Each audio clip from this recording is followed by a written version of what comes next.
Good morning po sa ating lahat. Morning! Talagang napakabuti ni Lord. Amen!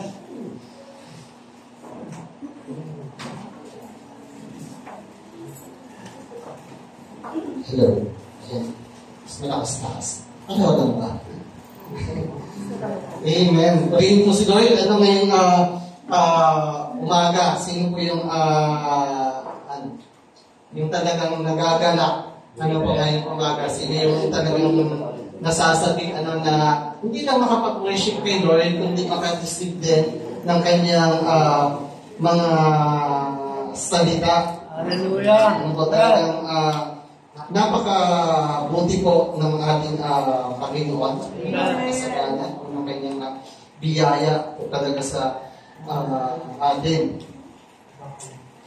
Kung ang mundo, nakapokus sila sa palm, sa mga palaspas, kasi araw ng palaspas, naalala nila yung pagpasok pagdating ni Jesus sa Jerusalem, and yung mga tao ay talagang nasasabi kasi ang in-expect nila ay talagang maghahari na ang Panginoon, literally. Kumbaga parang ganun. Kumbaga that time kasi sila ng pamahalaang Romano.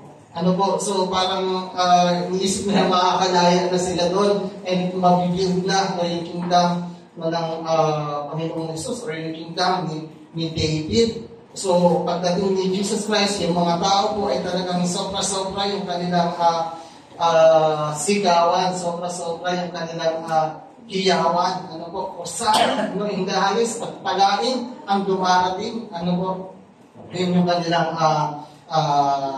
sigawan. And ano ba talaga yung sinisigaw ng mga tao? Or ano ba talaga yung nasa laman ng kanilang mga puso?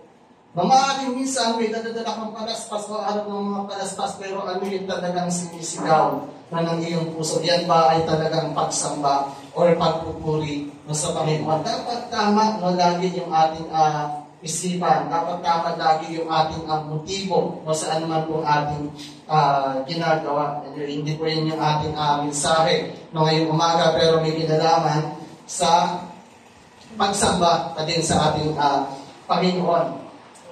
Hallelujah. Kung may mga Bible po kayo, buksan niyo po sa lahat ng Romans chapter 12, verse 1 and 2. Ang topic po natin ngayon ay a living sacrifice. Maaaring sa ulo niyo na yung verses nito. Sino nakakasa ulo ng Romans chapter 12, verse 1 and 2? Meron ba nakakasa ulo? Si tatay ako. Talagang minamorize ko na din yan. Romans chapter 12, verse 1, ito basahin po natin. Sabi ko sa NIV version po pa.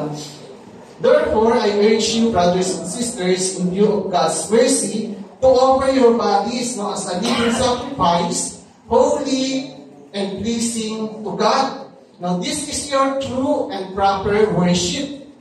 Sa verse 2. Do not conform to the pattern of this world, but be transformed by the renewing of your mind. Now, then you will be able to test and approve what God's will is, His good, pleasing, and perfect will. So, pag pinalinan po natin doon sa verse 1, mababasa po natin doon sa unang talata, mabasahin mo niya natin sa Tagalog. Sabi po sa Tagalog, kaya nga mga kapatid, alang-alang sa masaganang habag ng Diyos sa atin, ako'y nakikiusap sa inyo na i-alay ninyo ang inyong sarili bilang isang handog na buhay, banal at kadugod-dugod sa Diyos. Ito ang karapat-dapat na pagsamba ninyo sa Diyos. Upang kayong makiayon sa takbo ng mundo ito Sa halip, hayaan ninyong baguhin ng Diyos ang inyong pag-iisip upang maunawaan ninyo ang kanyang kalooban. Sa gayon, magagawa ninyo kung ano ang mabuti, kalugod-lugod, at ganap na kalooban ng Diyos. Amen. So, sa first one, makikita po natin dito, sabi niya, therefore, I urge you, brothers and sisters, in view of God's mercy, in view of God's mercy, alang-alang sa masaganang habag ng Diyos. Napag-usapan muna po natin, yung habag ng Diyos. O sabihin natin, God's mercy. Ano po ba yung ibig sabihin ng mercy? Ano ba yung ibig sabihin ng kinahabagan? Kinaawakan. Mamayin yung tulad po natin, halimbawa, sa isang digmaan, at ang isang sundalo ay may nahuli na kanyang kalaban. At ang ginawa, kasi pag nahuli mo siya, ibig sabihin, mas may power ka na sa kanya. Magagawa mo muna kung ano ang gusto mong gawin sa kanya. Kasi, bihag mo na siya. Pero pag sinabi natin kinahawagan, nabihag mo na, pero pinatawad mo siya. Pinakawalan mo siya. Ganun po natin may ihahalin tulad ang mercy. Or kaya meron pong nagkasala sa iyo ng mabigat. Tapos pinatawad mo. Yan po yung pagpapakita ng habag. So sabi doon, maging view of God's mercy. O sino po yung nakaranas ng habag ni Lord? Amen. Tayo po ay nakaranas ng habag ni Lord. Pero tingnan po natin, ano ba yung sinasabi ng Biblia about sa habag ng Panginoon? Sabi po dito, God's mercy is sufficient. Kasi bakit isipin natin, siguro ang biyaya ni Lord ay para lang sa mga bubuti. Ang habag siguro ni Lord ay para lang dun sa mga gumagawa ng matuwid. Parang inisip natin, parang kulang ang habag. O sa dami na ng aking nagawang pagkukulang, kaya pa kaya akong patawarin ng Panginoon. Pero kung sabi sa Ephesians, sabi dun sa verse na binasa natin, alang-alang sa masaganang habag ng Diyos. Pag sinabi po natin masagana, kulang ba? Di ba po hindi? Pag sinabi natin sagana, sobra-sobra, nag-uumapaw. Ibig sabihin, hindi ka magkukulang. Ibig sabihin, ganun po yung grace ni Lord, or ganun yung kanyang habag sa atin. Napakasagana. Nasa time tayo na talagang nandun yung habag ni Lord. Nung na kahit minsan, paulit-ulit tayong nagkakamali. Pero bawat paglapit natin sa Kanya, nararanasan natin yung Kanyang biyaya, nararanasan natin yung Kanyang habag. Sapagkat mayaman o sagana ang Kanyang habag. Amen. Sabi din po sa Ephesians, chapter 2, verse 4 to 5, subalit napakasagana ng habag ng Diyos at napakadakila ng pag-ibig niya sa atin. Sabi po sa verse 5, tayo'y binuhay niya kasama ni Kristo noong tayo'y mga patay pa dahil sa ating pagsuway. Naligtas na kayo dahil sa Kanya kagandahang loob. So yung kaligtasan po natin ay dahil sa habag ni Lord. O hindi dahil tayo nag-church dito po sa PBNCC. O hindi dahil ikaw ay nag-serve. O hindi dahil ikaw ay musician, kaya ka nakaranas ng habag ni Lord. O kaya ka naligtas. Ano po? Iyan ay biyaya sa atin ni Lord. Iyan po ay talagang habag sa atin Lord. Yan ay talagang makikita natin na talagang kinaawaan tayo ng Panginoon. Isipin po natin, kung wala tayo dito ngayon, ano tayo? Ano kaya yung ginagawa natin? Kung hindi kaya natin naranasan ang habag ng Panginoon, ano po kaya yung kalagayan natin? Siguro iba yung takbo ng ating buhay. Pero salamat po, sa habag ng Panginoon.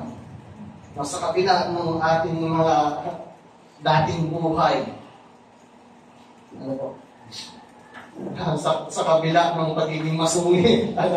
Minsan sa kabila ng dating pagiging mayabang natin, na nakala natin parang kaya na natin lahat. Pero naranasan po natin ang habag ng Panginoon. God's mercy is sufficient. Sabihin nga po natin sa katabi natin. God's mercy is sufficient. Paalat na sa atin, masagana ang habag ng Panginoon. Next po. His mercies are new every morning. Kaya mahalin sa uli nga na yung verse na to. Lamentations chapter 3 verse 22 to 23. No? Pag-ibig mo, Yahweh, ay hindi nagmamalim. No? Kahabagan mo'y walang kapantay.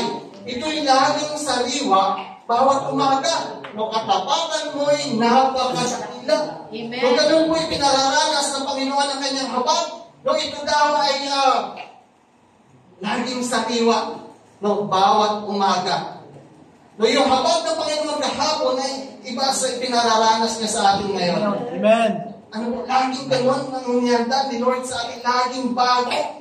Sabi nga doon sa verse na Tagalog, laging sariwa. Kaya naman po yung katapatan niya, ay talagang masasabi natin, ang napakadakila. Kasi ang totoo naman po, hindi tayo talagang karapat-dapat no, sa ating Panginoon. Pero dahil sa kanyang habag no, sa atin, sa kanyang awa sa atin, tayo po ay naging karapat-dapat. Matutusin, hindi talaga tayo makakalapit sa kanya dahil sa kanyang kabanalan. Ano po? Pero dahil sa habag ng Lord, nakakalapit na tayo sa kanya. Amen. Ano po? Kung papasin natin sa Old Testament, no, pag ikaw ay talagang makasalanan, nakagawa ka ng kasalanan, pagharap mo, no, kay, dun sa tabernacle, pag pumasok ka na hindi ka karapat-dapat, patay ka agad. Amen. Isipin alam po natin kung ganun pa din ngayon, pag ikaw ay makasalanan, pagpunta mo dito sa harap, mamamatay ka na lang. No? Ang hirap, pero dahil sa kahabagan ng Panginoon, nakakalapit tayo sa Kanya. Ayun tayo sa Kanya. No, nakapapanalangin tayo sa Kanya. Yan po ay biyaya ng Panginoon. Wala tayong talagang dapat ipagyabang. Hindi tayo makakapagmalaki no, sa Panginoon sapagkat yan po ay Kanyang biyaya no, sa atin. Yan po ay Kanyang gawa kung hindi natin gawa. His mercies are new every morning. Lagi po natin tatandaan. Ito rin umaga. Lord, salamat po sa panibago na ng habag. Patuloy niyong pinagkakaloob sa akin. Yan, next po. Yan. God shows His mercy to those who fear Him.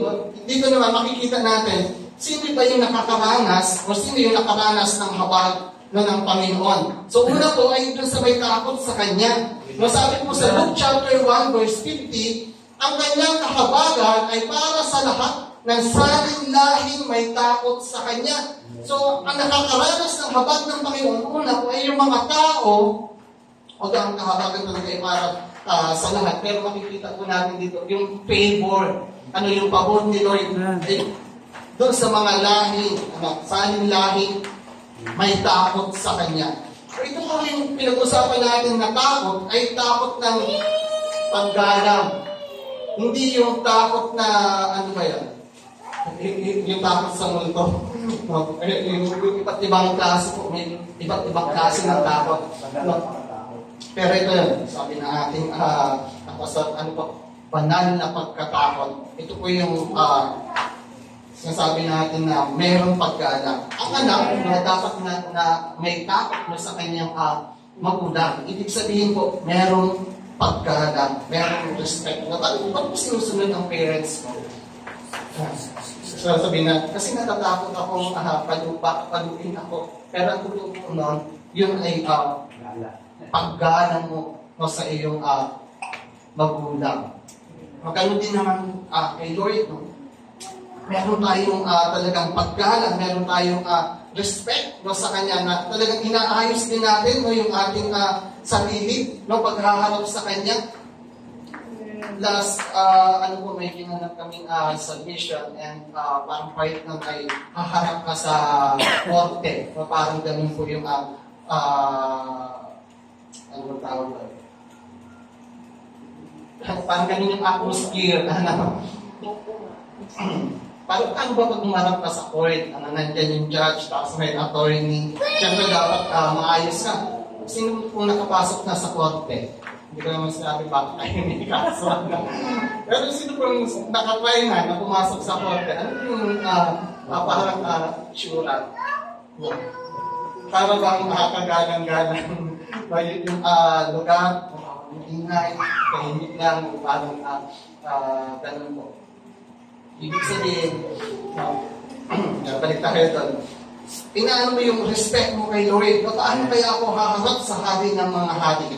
Pag-isipin po natin ngayon, although talagang alam naman natin na si Lord ay nandyan, pero ano po yung tingin natin sa Kanya?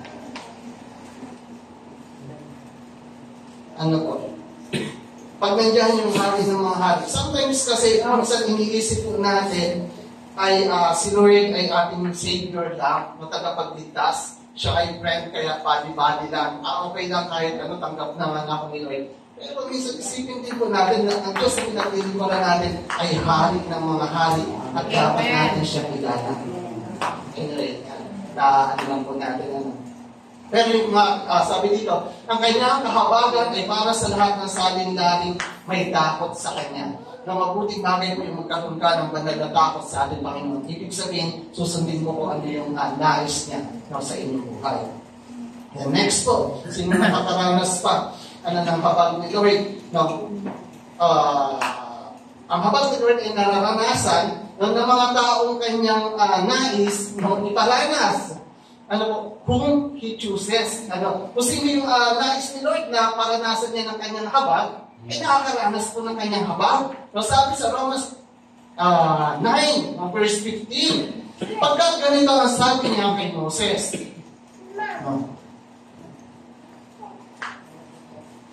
Gumagalaw ka lang kasi dito sa likod. Ayan. Mahahabag ako sa nais kong kahabagan at maaawa ako sa nais kong kaawaan. So, ang habag po ni Lord ay doon sa nais niyang bigyan ng kanyang habag. Tingnan po natin ng mga sarili po natin. Ano po? Sabi ko kanina, naranasan niyo po ba yung habag ng Panginoon?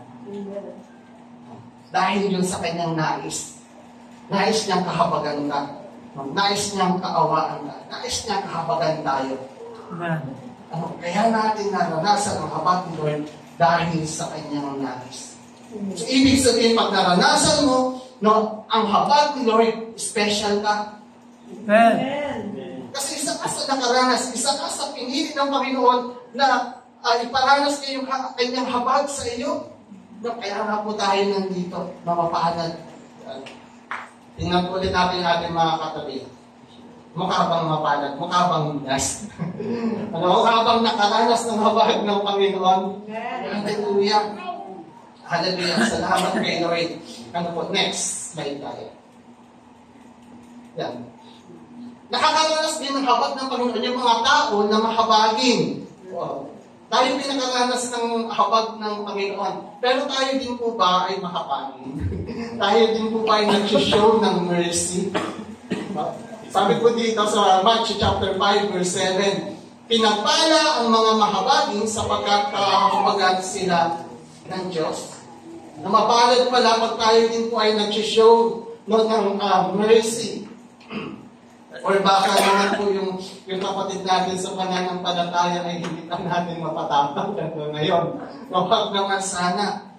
Na pag may nagkamali sa'yo, nakagawa sa'yo ng bagay na masakit, na kaya mo po bang kahabagan din sila?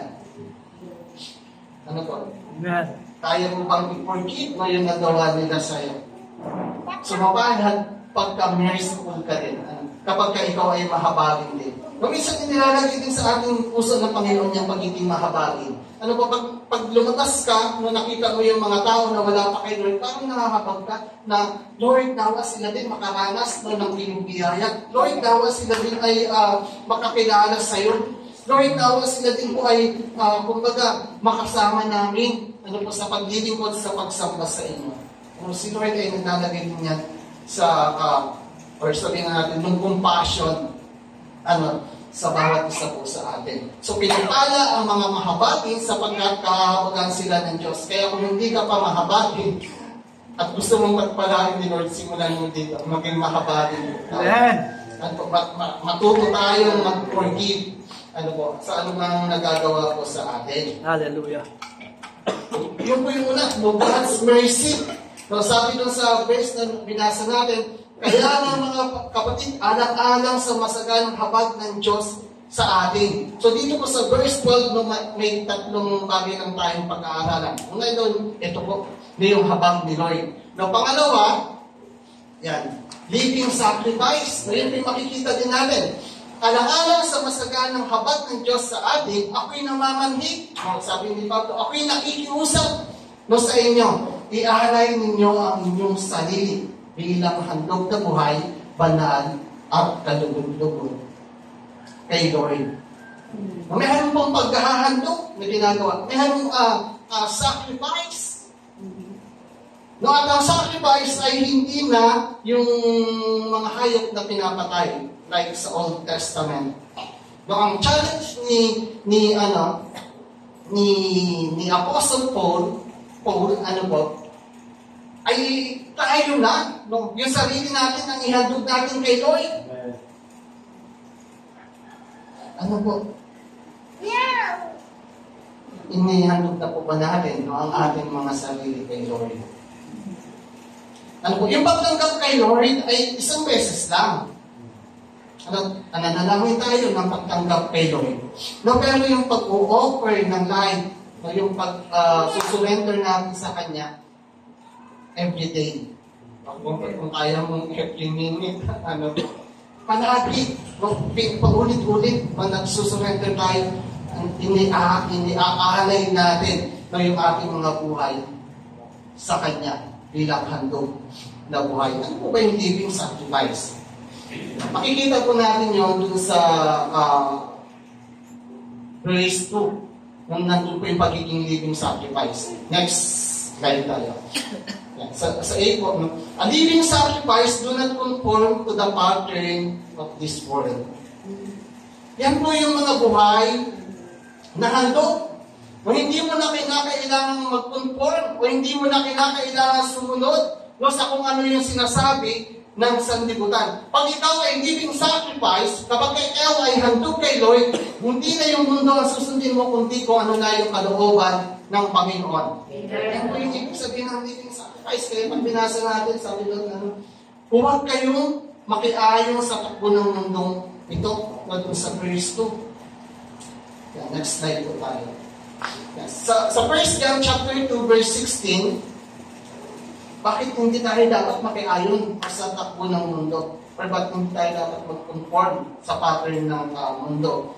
Sabi po dito, ang lahat ng nasa sanlibutan, no, ang pagnanasa ng laman, ang pagnanasa ng mga mata, at ang pagmamalaki sa buhay na ito ay hindi nagmumula sa Ama, kundi sa sanlibutan. So, ibig sabihin po, ang way ng mundo ay nandun sa laman. No, ano yung makakapagpasaya sa'yo? Ay hindi nararapat sa Panginoon. Kapag binasa po natin yung sa Galatians, nandun po yung iba't ibang gawa ng laman. Dapat para bang ginagawa natin, okay tayo, parang ang sarap sa feeling, ang sarap sa pakiramdam pag nagagawa po natin yung bagay na yun, pero unti-unti naman pinapatay yung ating spirito. Unti-unti naman tayong hindi lalayo no, sa Panginoon. Ano mo? Pagnanasa ng laman. Ano po? Pag magkalaman yung nais ng Espiritu at yung minanais ng laman. O sino yung masusunod sa iyong buhay? Eh pag ikaw ay living sacrifice, hindi na po dapat laman. Ano po? Yung pagnanasa ng mga mata, ang diablo po nung tinukso niya ang ating Panginoong Jesus, may pinakita niya lahat ng mga gandang bagay no, dito sa mundo. Sabi niya, ibibigay ko lahat yan sa iyo sapagkat pinigay niya yan sa akin.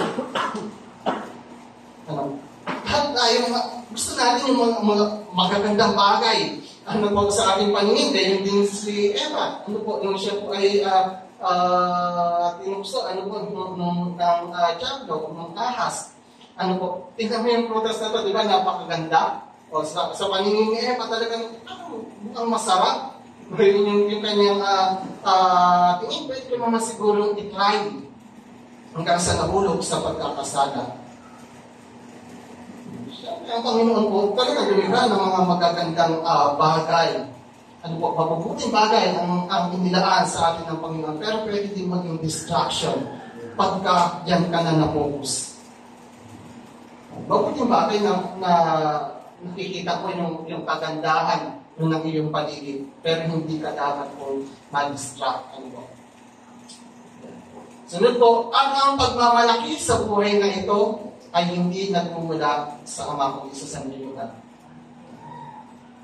Ang way ng mundo kasi dapat maging sikat ka. Na madami pong tao na gustong makaangat kaysa sa iba. Gusto nila laging mas magaling sila. Gusto nila laging mas ahead. Ano ba sila? Tapos yung pagdating naman dun sa pagnanasa ng mga mata, pag nakita mo yung iba na talagang mga galing, ay gusto mo ganun galing. Na nakabili ng maayos na bahay yung isa, gusto mo mas maganda, mas higit pa yung sayo. Sa mga magkakapit bahay, yung isang ganun na nagpapataasan. Ay, bumili ng kotse yung isa. Bibili ako ng mas maganda. Parang ganun. No. Hindi naman niya talagang kailangan. Ganun po minsan yung way ng mundo. Kung makikita po natin. Minsan gagamitin yung social media para sila yung maging sikat, maging famous. Ano po? Yan po yung lakad ng mundo. Pero tayo po, si Lord dapat yung magtaas sa atin. Dapat nandun yung pagpapakumbaba. Ganun po pag na-kay Lord ka. Hindi yung way ng mundo ang dapat mong sundin kung ano po yung kalooban ni Lord, kung ano yung kanyang nais, yun po dapat yung ating lakaran. Yan, next po. Yan. A living sacrifice has a renewed mind. No? Mag-iba na kayo ng pag-iisip. Masabi lang, hayaan ninyong baguhin ng Diyos ang inyong isipan. Masabi po dun sa I think sa Ephesians, ano po? Sabi, magkaroon kayo ng kaisipang katulad ng kay Kristo. Ano po, yung pinagkakalan natin na verse no, last time po na nag-speak ako dito, yung next slide na po. Yan sa Philippians, no, chapter 4, verse 8 din.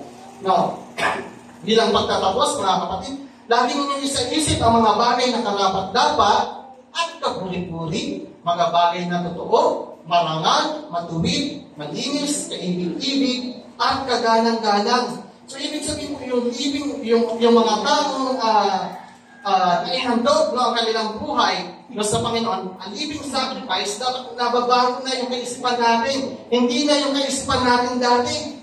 Kung dati ang isip natin ay iba't ibang mga bagay na masasama, dapat po nababago ang ating isipan habang iniaalay natin ang ating mga buhay kay Lord. Meron pagpapalit ng isipan. Yung mga idea natin dati na mali, nung napapalitan ng tama. Hindi po kung ano yung dati natin pag-iisip ay nung tumanggap ka kay Lord, ay ganun pa din yung isipan mo. Hindi na po dapat ganun. Dapat nababago yung ating kaisipan. Dapat, sabi na, laging maging laman ng ating isip, no? Yung mga bagay na karapat-dapat. Parang pagdating dito sa church, no, okay yung ating isipan, pero paglabas natin ng church, ano na po yung laman lagi ng ating isip? Mga bagay pa din ba na karapat-dapat at kahuli-huli? Mga bagay pa din ba na totoo? Mga marangal, matuwid, malinis, kaibig-ibig, at kagalang-galang. Ano na po yung laman ng ating isipan ngayon? Dapat po meron nababago. Sabi din po sa Corinthians, yung mga taong nakipag-isa na sa Panginoon ay isa ng bagong nilalang. Wala na yung dati niyang pagkatao, siya ay bago na. So, ibig sabihin po, hindi na tayo dapat manatili doon sa old nature natin, kundi doon na tayo sa bago. Yeah. Ang nagiging problema po ay nanatili tayo doon sa luma. Tinanggap na natin si Jesus Christ, pero yung isipan natin ay ganun pa din sa dati. Dapat po iba na ang maging isipan natin. Ano po, dapat iba na yung takbo ng ating iniisip. Ano po yung mga bagay na nakarapat dapat or katugod-tugod sa ating pong Panginoon. Amen. Next slide po tayo. Yung pangatlo. Dito po tayo magtatapos sa pangatlo. Yung una, pag binasa kasi natin doon, God's mercy, naunawaan po pa natin yung habag ni Lord. Tayo po yung nakaranas niyan. Pangalawa, sabi doon, living sacrifice, na buhay na handog.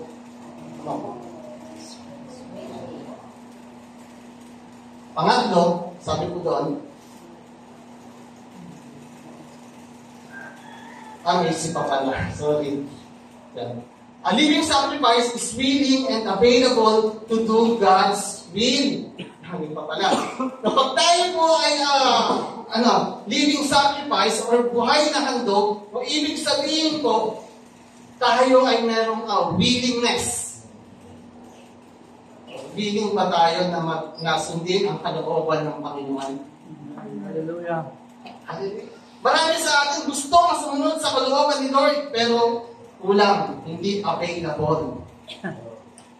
Kaya magkasama sila, dapat willing ka and available. Yung madami namang available, pero hindi sila willing.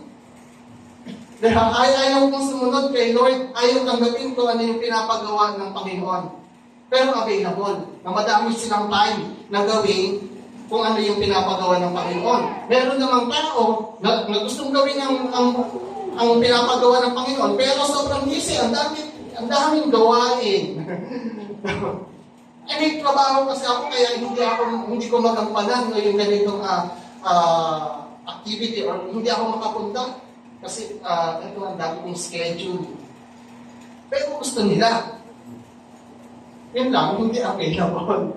No, pero pag tayo po ay inihandog natin ang ating mga sarili kay Lord, kasama dapat dyan na willing na tayo and available na tayo sa kung ano yung pinapagawa ng Panginoon. Amen. Dapat talagang ginagawa natin ng paraan na maging available po tayo na nagawin kung ano yung kalooban ng Panginoon. Kasi makikita mo naman, kapag inuna mo si Lord, nandun naman yung blessing niya para sa iyo. Hindi lang kasi yung mga kapatid yung basta, ay alam ko na yung kalooban ng Panginoon. Ano namang sa isay kung alam mo na yung kalooban ng Panginoon pero hindi mo ginagawa. Ano po? Dapat alam natin yung kalooban ni Lord and ginagawa din natin kung ano yung kanyang kalooban. Yun po rin dapat. Yan po yung para sa atin lahat. Hindi lang para sa isang tao or hindi para sa inyo. Sa atin lahat po yan. Ito'y pagtuturo din sa akin. Yan. Pangatlo. Yan. True and proper worship.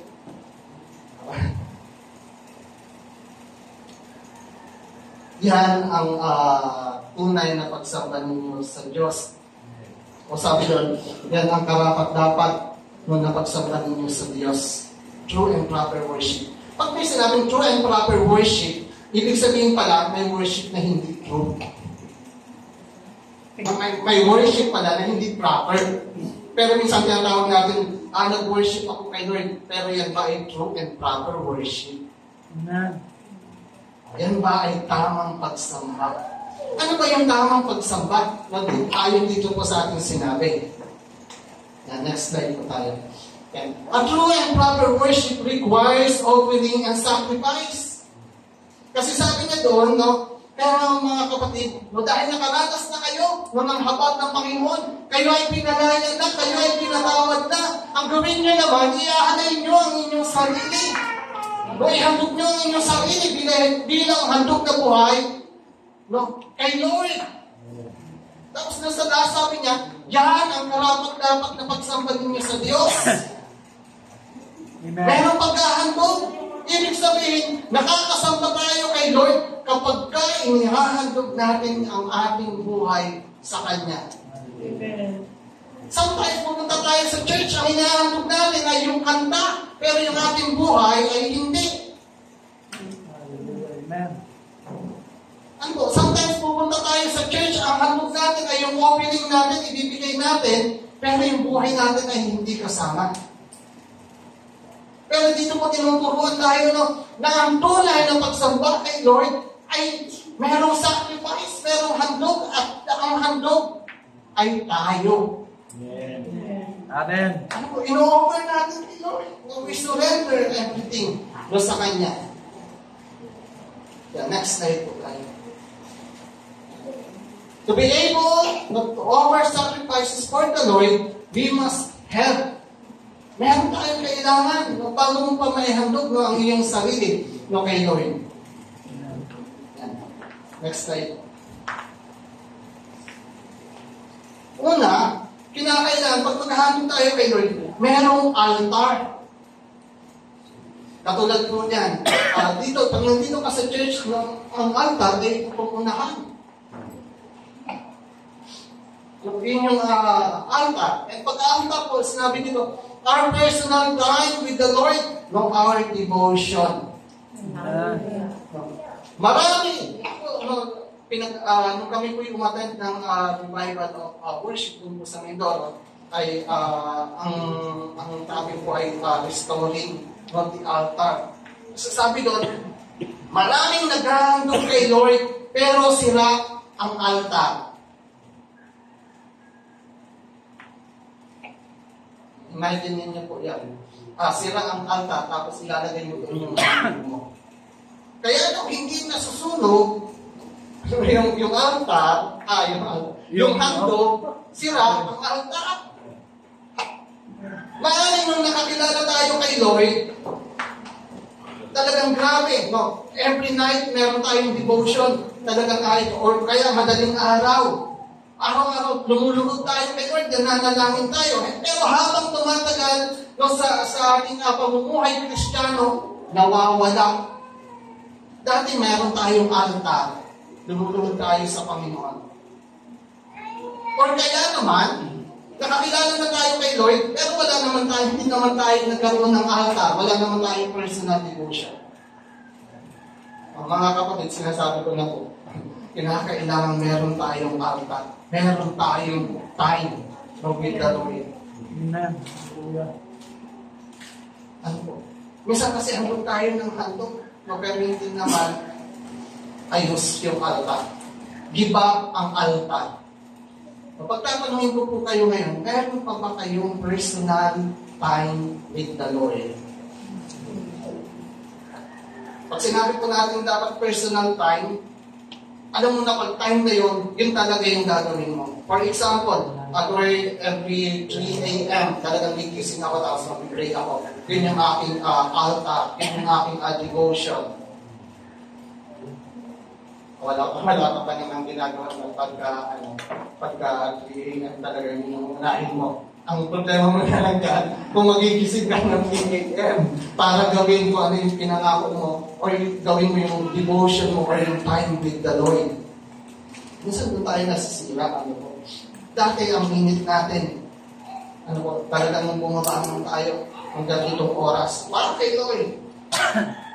Ang madaming distraction paggabi na nag-set ka ng 9 p.m. Kaya lang, pagdating ng 9 p.m., doon tinatapat na yung mga magagandang palabas. May aabangan ka na ngayon, ano yung pipiliin mo? Lord, palitan natin yung time natin na pagkatapos na lang nun. Hindi po dapat gano'n. Pahalagahan natin yung altar. Yung devotion, po natin kay Lord. Amen po ba? Ayos ulit natin. Kung kumaaring ikaw ay Christian, tapos hindi mo pa nagagawa yun, simulan mo gawin. Rebuild. Sa ayos natin yung altar, yung time natin with the Lord. The Lord, may commitment tayo na every ganito hour ako makikipag-iig sa iyo. Huwag po natin kalimutan. Hindi. Inaayos natin yung altar. Hallelujah. Yung devotion natin kay Lord. Kung tayo naman po ay matagal na wala ng panataya, tapos nawala po yung bagay na yun, ipalik naman namin. Amen. Altar. Napakahalaga po naman. Amen. Kasi baka kaya hindi nakakarating kay Lord yung mga offering natin, yung handog natin, sira yung altar. It's time po na i-rebuild natin or i-restore natin yung altar natin. Pangalawa, syempre, pag nandiyan na yung altar, hindi din masusunog ang handog pag walang panggatong, pag walang fuel. Masabi kanina, ano po? Yung nag-fuel, ano yung gatong natin ay yung mga bagay na sinusurrender natin kay Lord. Yung ating mga kahinaan. Yung mga iba't ibang bagay na nararanasan natin. Minsan yung mga pagsubok natin. Yan po yung nagkagato. Ano, kaya merong surrendering na palagi.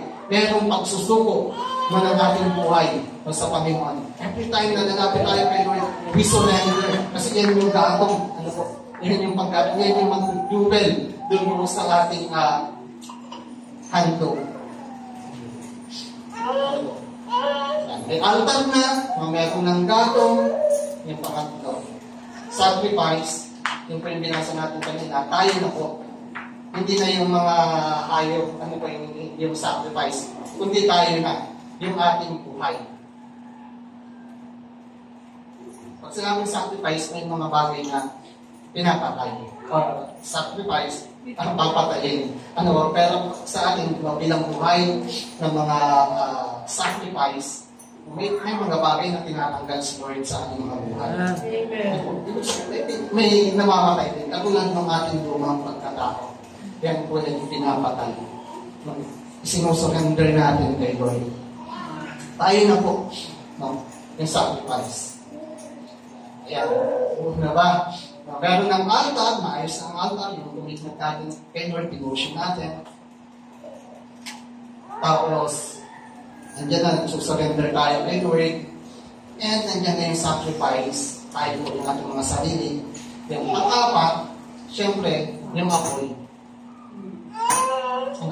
Fire, mag-purify us. Yan po yung naglilinis po sa atin. And dapat po, apoy ng Panginoon. Hindi po basta ikaw ang nagsindi. Baka naghandog ka, tapos sinindihan mo lang yung sarili. Hindi po dapat apoy na nagmula kay Lord yung tutupok sa handog. No, hindi po natin sariling apoy. Ano po? Tingnan po natin yan sa may danger kasi yan, next slide po tayo. Yan. Sabi sa Leviticus chapter 10 verse 1 and 2, yan. Ang dalawang anak ni Aaron na Nadab at Abihu ay kumuha ng sunugan ng insenso. Nilagyan nila ito ng apoy at nagsunog ng insenso at humarap kay Yahweh. No. Ngunit gumamit sila ng apoy na hindi nararapat. Sapagkat hindi ito yung inuutos sa kanila ni Yahweh. Kaya mula kay Yahweh ay lumabas ang apoy at tinupok sila. So dapat yung tutupok sa handog ay nagmumula din kay Lord. No? Isang babala na dito po sa mga anak ni Aaron. Yung paggalang, yung pagsunod po kay Lord. Kasi sila mga priest po sila.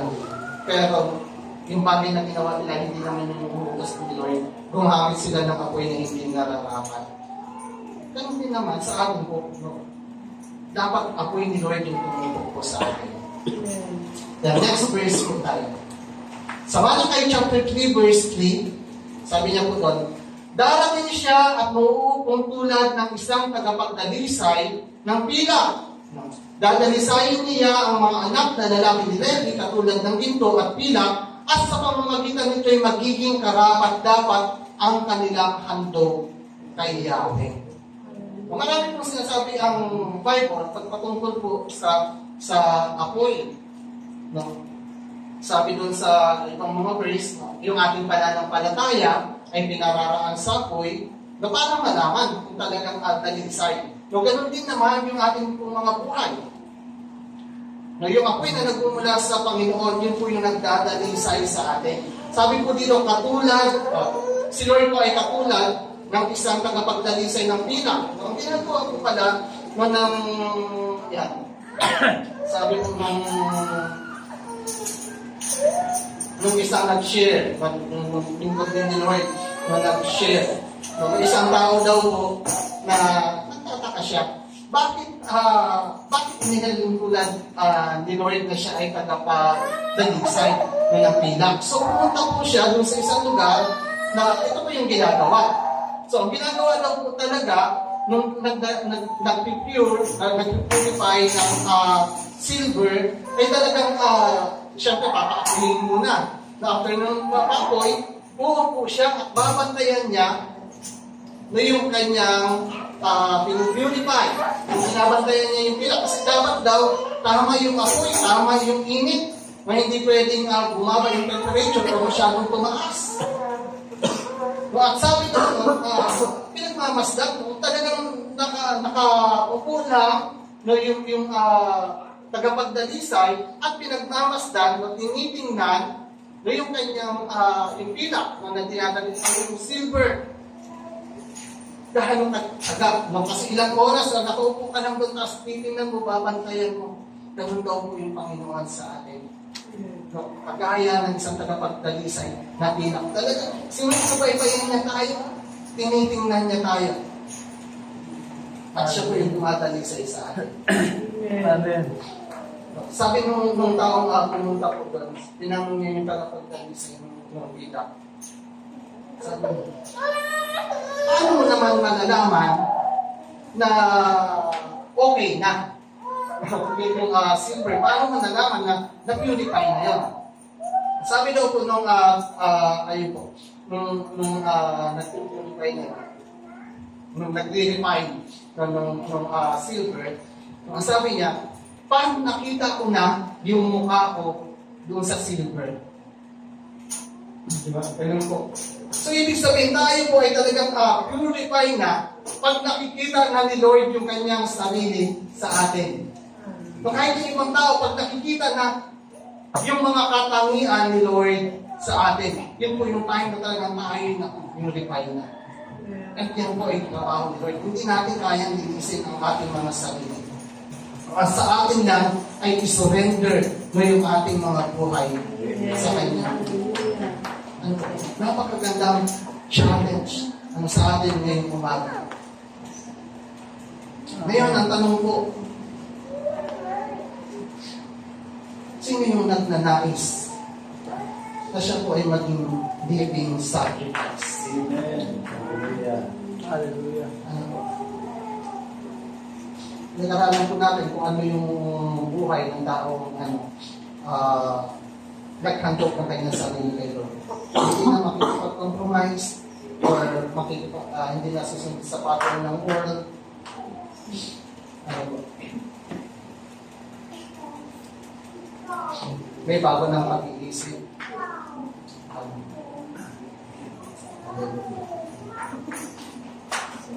Pero ang pinaka-point po, nakasamba ba tayo talaga kay Lord? Baka minsan, ang offer lang natin ay yung mga bagay na nasa atin. Pero yung buhay natin, hindi natin yung-offer sa Kanya. Sabi doon, true and proper worship ay kung inihandog natin yung ating buhay para kay Lord. Tayo may tumayo.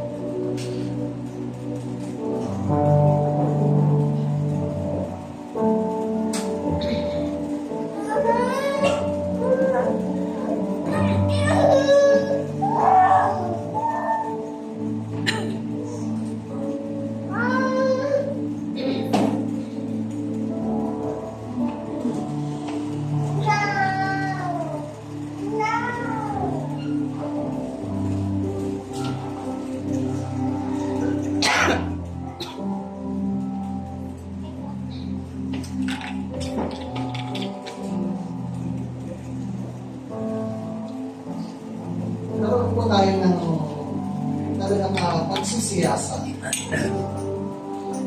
sa ating mga sarili. Lord, ano bang nakapag-alay ba ako ng pagsamba sa iyo?